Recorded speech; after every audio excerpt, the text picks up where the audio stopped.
Hey, what's up? Today I'm in Austin, Texas with Ethan Chlebowski, and today we're gonna make his last meal, as in the last thing that he would eat if he was gonna die soon.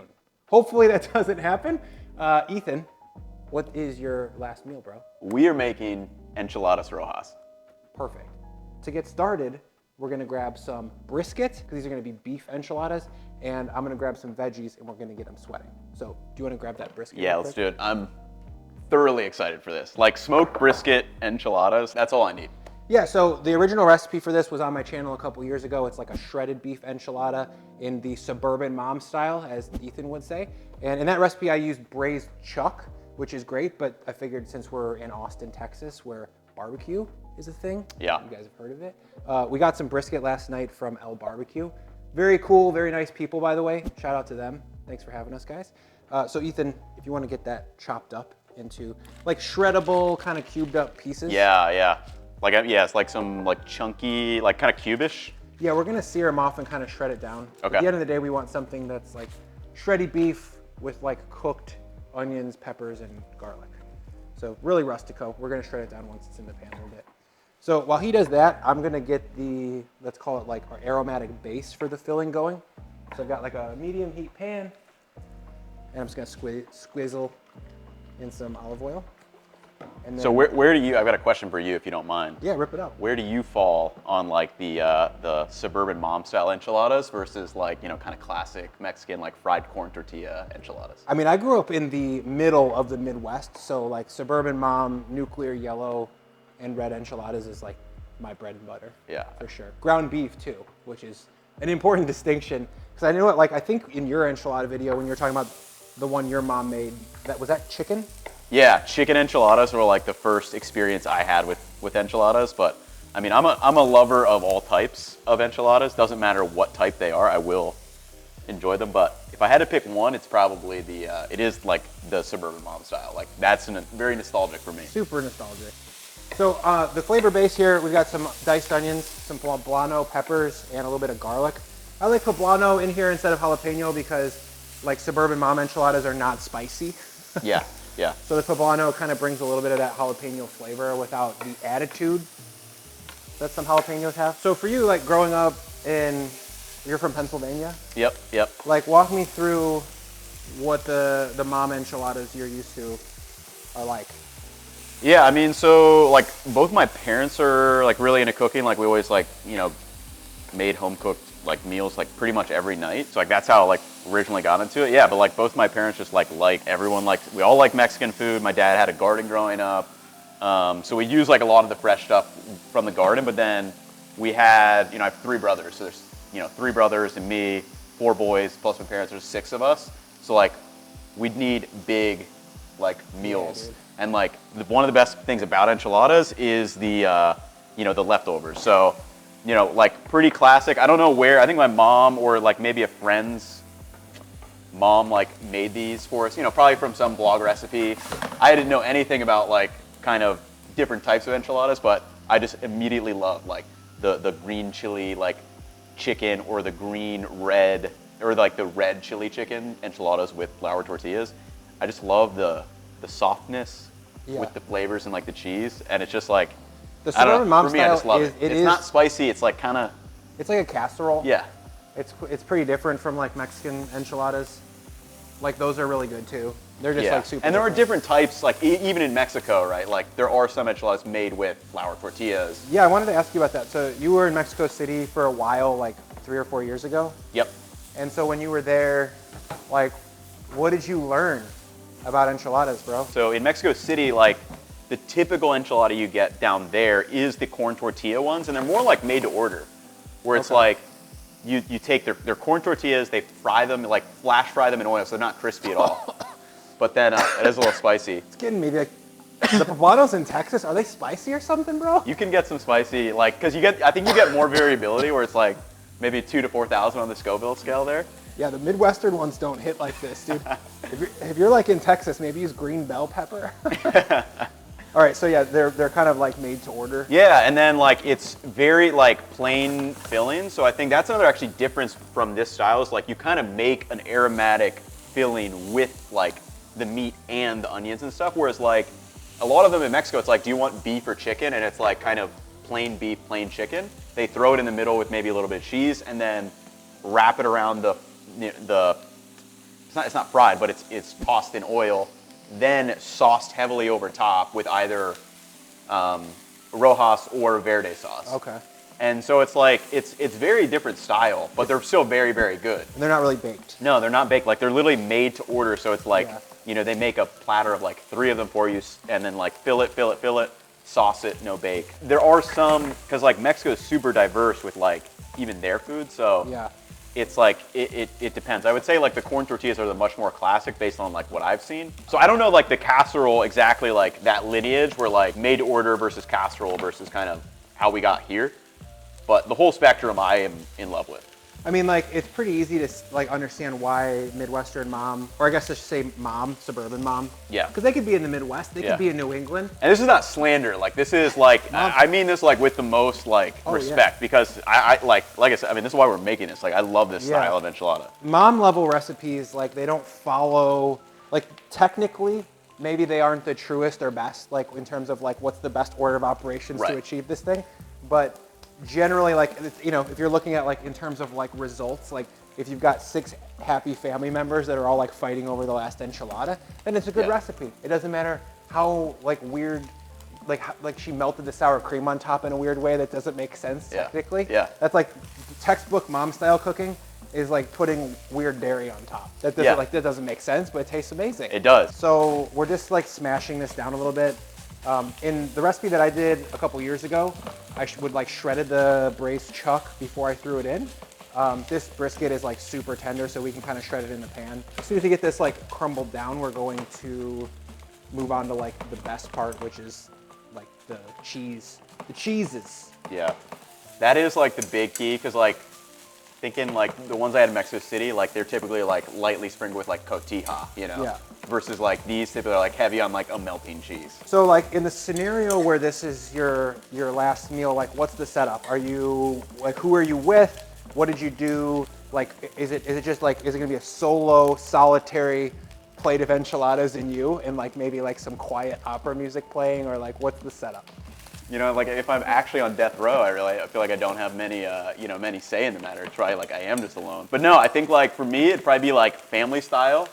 Okay. Like, you know, sitting down with some friends and family, like family style meal where it's like enchiladas are like the main component, but there's probably, you know, some side dishes, you know, get some seltzer and just like sit down for one final, like family style is my favorite way to eat. Like even at restaurants, you know, like kind of like we did yesterday, like bought a bunch of stuff and then, you know, get to try everything. But like for me, like this would just be like the clear center point and like the thing that I would save my like last bite for, you know, like on the plate where it's like you got to craft that perfect last bite. Like that's where like these fall into play. We ordered a savage amount of food at La Barbecue. Yeah. Smoked brisket, if you haven't had it, tastes good. That's gonna be really good with like sauced up and cheesed up. Like the smokiness, I feel like it's really gonna come through. Pretty excited about it. I've never done it with brisket, so. No, I've never done it with smoked meat, but like I think we may be onto something here. There's a lot of pressure here. I gotta deliver. So this is like end of life quality. You know what I mean? It can't be like the second best enchiladas you've ever had. Like I've never met an enchilada I don't like, so. All right. And we're starting with like brisket, which is another one of my favorite foods, so. That looks pretty good. Real quick, I just want to take a quick break from making enchiladas with my buddy Ethan to introduce the sponsor of this video, Imi Ramen. Imi is the tastiest way to cut carbs from your diet so that you can feel better every day. This tasty, high protein, low carb ramen allows you to stay full for much longer. It keeps you energized and keeps you on track with your health goals. As much as I love eating ramen, the classic fried instant stuff that we're used to isn't the best thing to be eating on a regular basis, especially as somebody who's trying to get more protein in their diet. Protein, bro. With up to 22 grams of protein per packet, Imi makes a great pre or post-workout snack, and it's a great way to eat something comforting and nostalgic without reaching for something junky. I serve mine with an egg, some nori, and some scallions, and there we go, a quick, delicious meal. So if you want to stock up on some Imi ramen, go to imieats.com/Brian or click the link in the description below to get 15% off your order. That's imieats.com/Brian for 15% off. Imi also offers a 30-day money-back guarantee, so it's literally risk-free. What are you doing? Go get some ramen. Next, we gotta shred some cheese and make the enchilada sauce. So I'm gonna flip this pan out and drop a second pan. Do you wanna grab those 2 bricks of peeled cheese there? You wanna make sure that they're properly cheesed. I mean, yeah, under cheesiness would be, you know, Yeah. like that's like goes against the first law of suburban style enchiladas. Cheese first. I'm gonna start making the enchilada sauce here. So that's like really simple. Like in Mexico, I think they're probably gonna go the extra mile and like soak a bunch of, or toast a bunch of like whole dried chilies. Yeah, yeah. Puree that. We're gonna go the shortcut route because, you know, moms are busy. They're usually just gonna be like frying some spices probably. Or let's be honest, they're gonna be like Buying probably buying the store-bought stuff. Yeah, which is great. I mean, It all works, you know. you know, this is I've had not them, yeah, like I've had them made a million different ways. Like they're all good, but like I feel like what we're building is, you know, it's something special. and it's not fancy. Like that's like as I get older, it's just sort of like the fanciness of food becomes less and less attractive to me. Yeah. Whereas like enchiladas prepared by somebody who likes you a lot, and if you get to enjoy them with that person, Yep. it's better than any fancy restaurant experience you could ever have. So I've got a lot of oil, like a 1/4 cup's worth or so ready here. I'm just gonna bloom some spices, fry them off basically to kind of give them some life. Since we're just using all dried spices, I like the amount of spices you it's a have. lot, dude. Because like I feel like people underestimate like how much to actually use for something. So I'm liking how much you have there. Yeah, so like I'm kind of trying to just like replicate that Mexican style where they would take whole ancho guajillo chilies, toast them up, soak them, and then boil them and then puree them. So we've got about 50 to 75 grams of chili powder and 50 to 75 grams of paprika. And I'm gonna add in some cumin, the classic, some oregano, and then we're just gonna kind of like fry this off for a second. And then Ethan, real quick, do you wanna grab, I've got some cooking liquid around here somewhere. Here? Some broth. Yeah. Oh. And then there you go. there's some like bouillon over there, you see Yep. that? Yeah, squirt a bunch in there. How much do you want? Like a bunch. A bunch? Yeah, just like maybe like 2 tablespoons. All right. Or like a table, how much can we get out of that? I mean, this is like a weird form factor, so like I don't know. They didn't have my go-to. Oh, spoon at the back. I mean, we need like some. I might go out the back at this point. Let's see, dude. It might be safer. Like, we'll figure it out. I mean, it'll be fine. The original recipe for this is like the beef is braised in like some kind of boring store-bought stock. Yep. But in the process of braising it, it makes the liquid a lot more flavorful. Yeah. And then when you go to soak the tortillas in this cooking liquid or in the chili sauce later, the liquid in it is the braised liquid, so it's like very beefy and delicious. So we're trying to replicate that with a little bit of bouillon here. I didn't want to braise a whole chuck. I feel like the brisket is like bringing so much flavor to the party.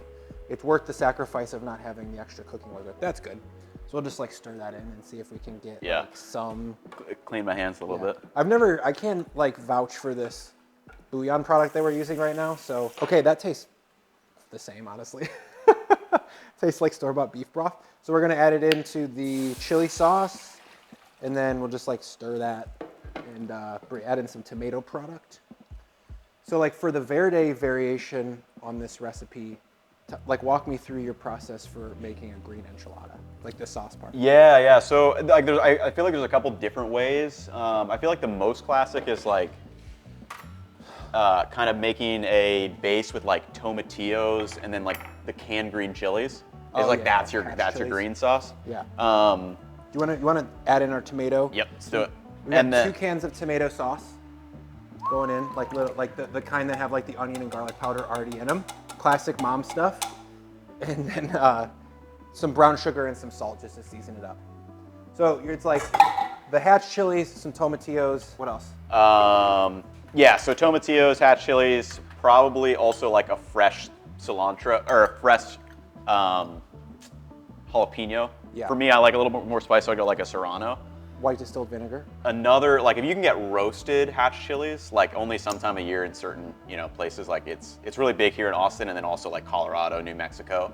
Those I feel like is like the way to go because it's like super roasty and a little bit more spicy than like the canned ones. If you haven't had that before, that like fresh green flavor of it. What are they called? Like New Mexico chilies? Yeah, yeah. It's like really special. Yeah, it is. People freak out about them. I think for good reason.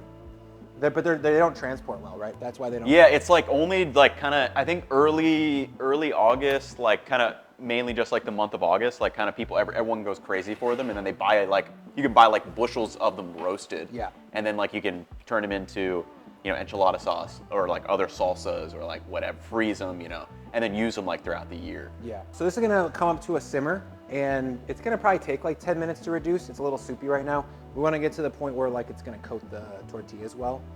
So, in the meantime, I've got a little game to play. It's called Overrated, Underrated. So I'm gonna throw out a topic. Okay. Sometimes food, maybe not. Sometimes other stuff. Okay. And then you're gonna tell me, is it over or underrated? And then like a quick line about why you feel that way. Okay. So number one, Wagyu beef. Yeah, I would say overrated. It's just like too expensive for what it is. I mean, I think it's like a good experience to have like once, but then I think that's why it's kind of overrated. It's not something you can like have often, or nor that you'd really want to. Yeah, once you've had it too, it's like not that much better than the good steak. Like if you've had prime beef in the US, it's like the experience is different and like more fatty and stuff, but it's like not sessionable. It's like it doesn't replace steak. Yeah. Like you can't eat a full ribeye like A5 Wagyu by yourself. Yeah, Like you'll be bites sick. Is pretty fun. Yeah. 3 bites is pretty fun. Yeah. Okay, next, Honeycrisp apples. Appropriately rated. Appropriately rated. Appropriately high. rated. Like they're very high. I mean, it's just like, again, it's the best apple that like, you can't really get a bad Honeycrisp. Like you can get bad of like almost every other apple, but like Honeycrisp for me is like, even the bad ones are better than most like good tasting of apples. Whereas like Macintosh, for example, very good apple when it's in season. They go mealy really quickly. You can get bad ones, How about aged smelly cheeses? Overrated. Overrated? Yeah. Okay, so like I like. Well, are we talking aged or smelly? Two different. Great point. Yeah. Let's say like a washed rind style mid-aged, like a 60-day washed rind cheese that like when you open it up, it's like stuck to the wrapper and it's like full diaper. Full overrated. I'm completely against like very soft cheeses and very stinky cheeses. Like they just don't make any sense to me. I don't know why people like them, and I'm confused. Like, do people actually like them, or are they like? There's a chance that it's like tough guy stuff. Like, hey, I like the stinkiest stuff ever. Like, check me out. But I mean, the flavor is way different than the aroma. So essentially, like a washed rind cheese is just like the eating experience of like a very ripe brie, just with like the wet diaper. Yeah. So that's for me. It's like I think the eating experience is bad too. Like I don't really like brie either, because like I'd much prefer like harder cheese for sure. Like so I'm not a big brie guy either, even though like the smell's not there. There's a little bit of a wet basement vibe to brie, even like mellow. Yeah. Okay, that's a hot take. All right, so it's been like 15 minutes or so, and this enchilada ROJA sauce has reduced by like, I don't know, 50% or so. So we're gonna give it a quick taste, check for viscosity. It needs to grip the tortillas, but not be too gloppy. Yeah, that's good. Tastes pretty good. Yeah, there's a little bit of acidity, a little bit of sweetness. It's gonna be pretty good. So now we're gonna build these things. Now we got 2 plates here. We're gonna pour a little sauce into one of them. This is probably too much sauce, but we'll see. And then, so I'll give you a fork. I'll drop them, you flip them, and then we'll just like stack them in the middle there. Yeah, so my mom's like style of Mexican food is always like whatever is the least labor possible. So like her enchiladas were canned enchilada sauce. Okay, yeah. Like whatever took like less than 10 minutes, that was her kind of style. They were still really good though. I mean, like it turns out when you put a bunch of ground beef and cheese in one place, it's gonna be pretty good. Yeah, because we do other things like too, like maybe throw like a can of black beans, like make it go a little further, for like mix it with ground beef. Because I feel like that's another good thing about enchiladas. Like you can kind of fill them with whatever. It's like beans, cheese, like meats. It's all gonna be good. They're also kind of like a perfect vehicle for the Ethan Chlebowski signature move, pickled red onions. True, very true. We got any of those in the fridge? I actually do, yeah. Oh, it would be very off-brand for me not to have any. Okay, so we got like all the stuff. Yep. We got delicious brisket, 2 cheeses, which is like a mild cheddar, and a pepperjack. I like pepperjack. Maybe it's like doesn't taste the most peppery, but I kind of like the way it looks. It's got like little shreds of like roasted chilies in there. And then we got some sauced up, what are those called? Tortillas. Those are called tortillas. And then, so I'm gonna put a little sauce in the bottom. Just kind of keep it from sticking and burning.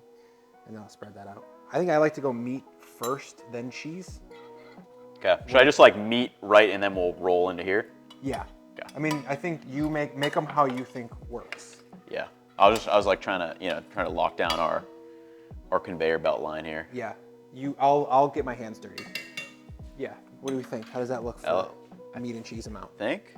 It depends on how much cheese we're gonna put in. Let's get one done and then let's see like we'll how see. it feels. Because like I don't know if that's too much cheese, and then maybe that's overstuffed. I'm gonna see if I can fold it over. Yeah. If it's like enough. So you got to be careful too. Yeah, because you can easily overstuff them.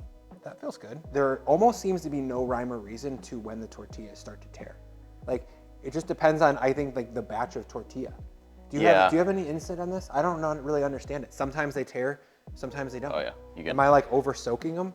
What's the deal? Yeah, I mean they can definitely get brittle quick, and then too, like what I found out is kind of like preservatives in there make it like they can be much more pliable than like the more traditional ones where it's literally just like corn, like wet masa. Yeah, we were trying like the straight up like trad ones, like the one just straight up nixtamalized corn ones, and they were like pretty brittle. Yeah. These are gonna be really good though. I mean like they're. I mean, we've got some complexity of flavor in here that I am like very excited for. I've never, the smoked meat in an enchilada. Yeah, I think like I've always like we were talking about this yesterday actually. That smoked or like American like kind of smoked barbecue is probably like one of the greatest like fusion foods. Like you could put any kind of spices on it, and it's probably gonna taste really good. So that's 8 on one side, and then we're gonna try and squeeze in like 4, so it's like a dozen. All right. We're there. You want to cover these with? Yeah, cheese. Yeah, equal parts. Also, when it comes to cheese like this, I like to shred it myself because I just find that it melts better. If you're like, honestly, if you're truly going suburban mom, you're using the Kraft Mexican Fiesta blend. Yeah, that's true. Nothing wrong with that. That's good. But for me, like that cheese gets like hard fast. Yeah. It doesn't melt super well. Like it'll pass, but it doesn't get gooey, which like. It develops like kind of a hard skin. It gets that like overcooked cheese. Because it's a little bit like drier. Yeah. To start with. All right, so we got good coverage. Yeah, that looks good. Okay, that's a pan of enchiladas right there.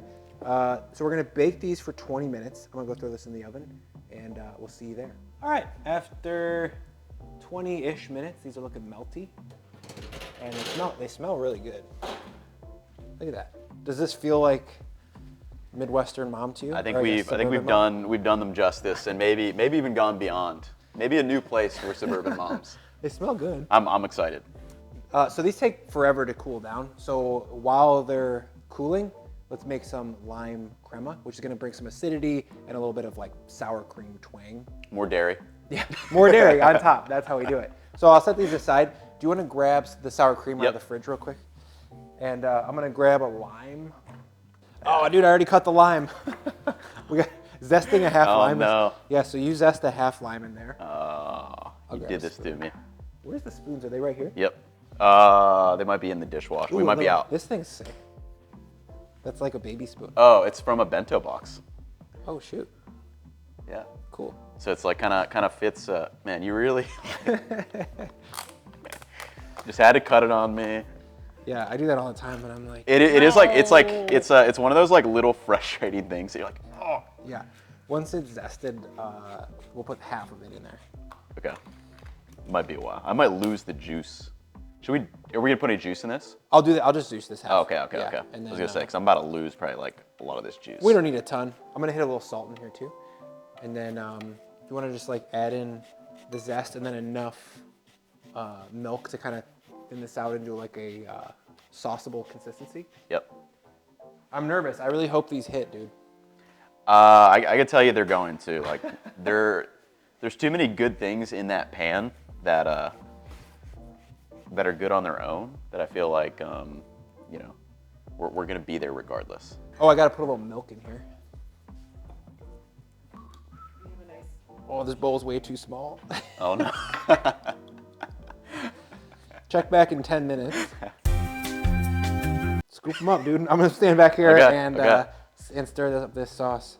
I mean, we going, how many do we want?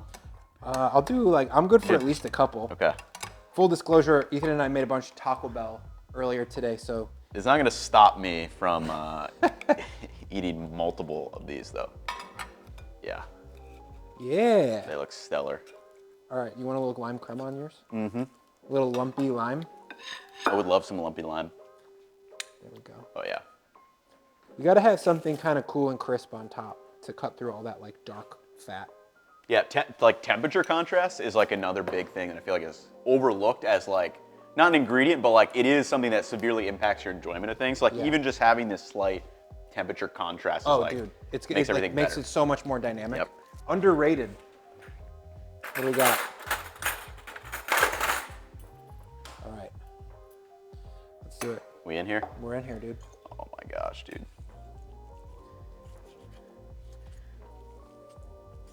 I'm gonna wait for you to react. I'm holding back. I'm trying to make like a proper, get a little bit of that. I love those like crispy edges you get. Yeah, this was like, this pan was pretty big. It left some surface area in there for that dry heat to crisp up the edges a little bit.